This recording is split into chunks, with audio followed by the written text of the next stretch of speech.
Now, what are we going to do about this? I went to the store, I got a plate with a hole in it. And that's what we're going to do here.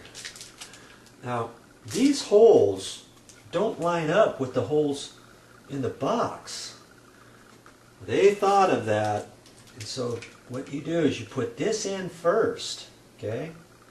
You screw that in, and then there's other screws there that fit on the back side of that, okay?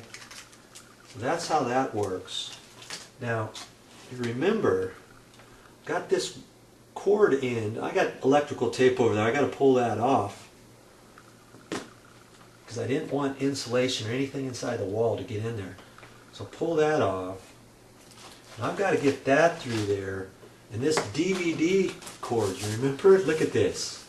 Got these 3 ends here. There's no way I'm going to cut those ends off and do anything. And you see that hole? It's not even big enough to put one in. So I got my work cut out for me. I'm going to have to make this hole bigger. And I've got a rasp bit on my drill. I'm going to ream that out. But I have to remember about this. Whichever way I put that, I don't want to make this hole too big the same because I might get into the back there. So I want to look at that. You see that? I can only go to one side a little bit. Then I have to elongate the hole over a little bit, one way or another, because see, I can flip this around either way. Okay, so this hole is going to be elongated a little bit, and then it's just trial and error, because I don't have to get it. I don't have to get the hole that big. You know what I mean? If I put one in first, then I push that off to the side. Then I can put the next one in, put that off to the side, the next one. You know what I mean? So it's just going to be a little trial and error working on that.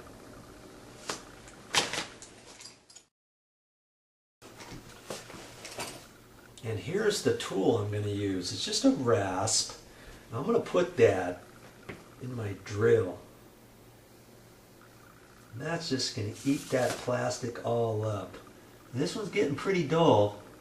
If you've been watching my channel, I said that next time I went to the store I'd get another one, and I forgot. But this still has some bite to it, and we're only going through plastic, so I'll be fine. I got that cover in there, and see the holes. I had to make the hole bigger, you remember, to get these through here. Now, once I get this all situated and I know exactly where I want this, I could fill that up with white caulking or something like that. I don't want to, or I could even leave it like that, but you know, it's going to be behind the cabinet when we get all done. But here's my TV cable. You remember, I'm going to just screw that into here because there was that stud there. If this was in the same bag, I could have pulled that out and put everything on the back side, put that on the inside of the wall, connected it, and put a blank plate over it, you know. But it's not how it happened, did it? There's different ways to do it. Now, you see, this is no different than plugging in your TV with just this behind a dresser, because there's only going to be so tight you can get that.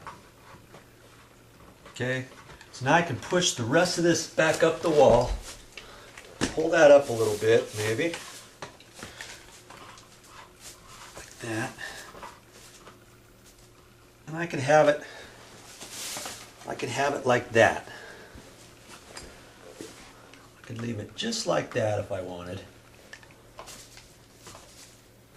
Pull it down a little bit if I want.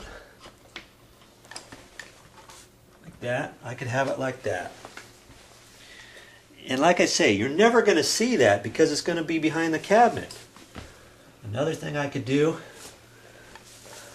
is, because the cord is long enough, I can pull some out like that. And I can drape it down. drape it down like that if I want. Or I could roll it up or something, you know, like that. I could put a little zip tie over that and leave it like that. And if later on you decide to push it back up there further, you can just push this up and then it's just going to go up in the wall cavity. You know, however you want to do it, it's fine.